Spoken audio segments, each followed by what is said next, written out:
Hi guys, this is your video on how to get set up for a drive day or leaving your campsite. The first thing you're going to want to do is lift up the loft bed. So you come to this main kitchen panel. The loft bed is operated here and you just push up until it's fully in the upright position. Once it's secure, go ahead and strap the seatbelt in, and then you can remove your corner panels, raise your window shades, and then raise your night shade.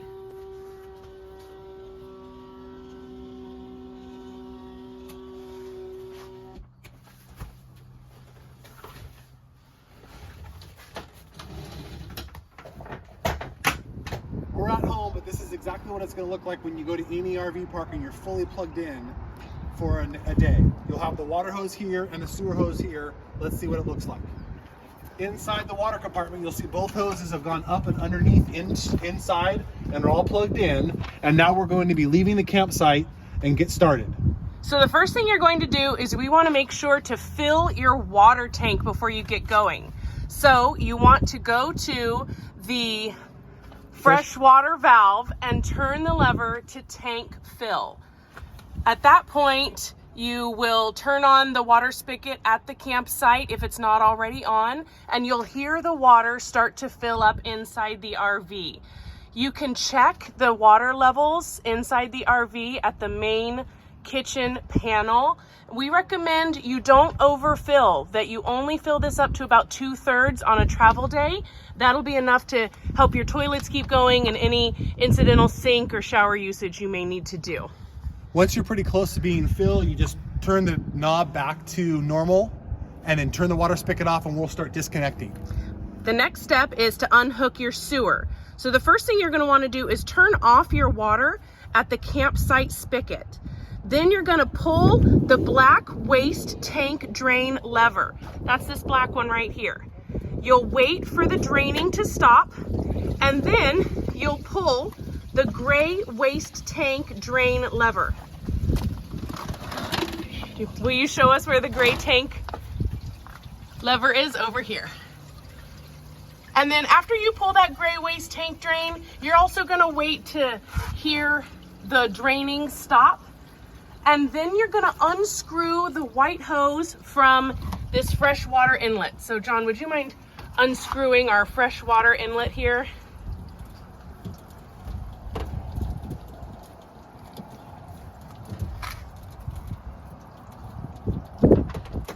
Then we're going to screw it into the black waste tank flush inlet, which is over here.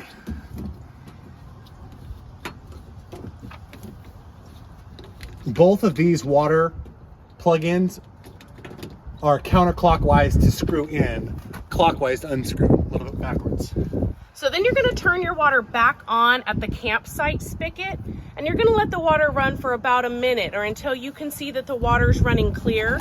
That's going to flush out any black wastewater that we have. So you can see it through our little clear adapter right there. When you see the water running clear, you can go ahead and turn off that water at the campsite spigot. Then you disconnect all of your hoses from the RV. Once again, clockwise actually means coming off.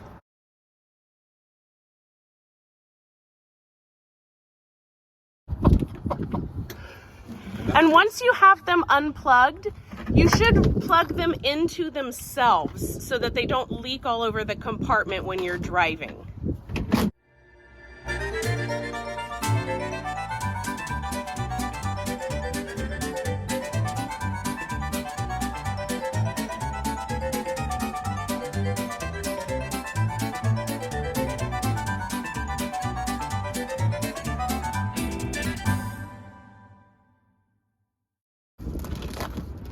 Okay. I guess I could have done. And then everything just stores right down in the bottom. But you get the idea here. Yeah. Now that we've unhooked at the campsite and we're ready to take off, we're going to come back inside the RV, start the engine of the RV, and make sure that the parking brake is on. If you've been at the campsite, the parking brake should still be on, but if this is a drive day, it may need to be engaged to do the rest of the steps. Okay, our parking brake is on, our engine is on, and now we're going to raise the leveling jacks. So we're going to use this panel over here. First thing we're going to do is push on for the system, and then we're going to push retract all jacks. You're going to feel the RV moving, going to hear beeping, and the system is letting us know the jacks are still down with these lights. This process does take a few minutes. I want to say press all jacks again, maybe. Okay. There we go. Press all jacks again. And now we can turn the system off. The next thing we're going to do is head over to our main kitchen panel to pull the slide in. It's very important to do a visual check of the RV to ensure that the hallway door is fully open. If you pull the slide in and the door is closed, it will break the RV. Trust me from experience. You also want to look at the floor. Make sure that there's no obstructions on the floor at all. Even a small bowl or a fork can really damage the slide. So or make sure a shoe to in the double back check. corner. Yes. All right, once you've made sure everything's clear, come on over to the slide room toggle and just push in. It does require a double tap. Hold that slide in until it's no longer moving. While you're driving, if you need to use any of the outlets in the coach, you want to run the air conditioner through the coach, you want to run the microwave, anything that has to pull electricity, you should run the generator while you're driving. I'm going to show you how to do that right now.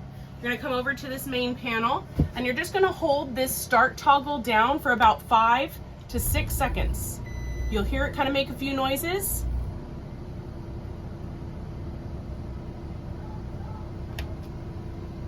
And then it's done. So you definitely want to hold it down. Now that it's on, everything should be functioning on the air conditioner. You also want to use this main panel to run the water heater or the water pump. Now, you should only turn on the water heater or the water pump when it's needed. So when you're driving, we generally only use the water pump if somebody is using the restroom and we need to do a good flush, or if we've decided to use the sink while we're driving. So to turn the water pump on, it's just a simple toggle. If you need hot water, we generally only use hot water if we're showering or to do dishes. But if you need the hot water heater, you just turn that toggle on. It does take about 5 to 10 minutes to fully heat up the water tank. After about 5 minutes, you should have plenty of hot water to do a full sink of dishes. But if you're trying to take a shower, maybe give it 10 minutes before you start it. And then when you're done with the water, make sure to turn the heater off and the water pump off. They should not be left on.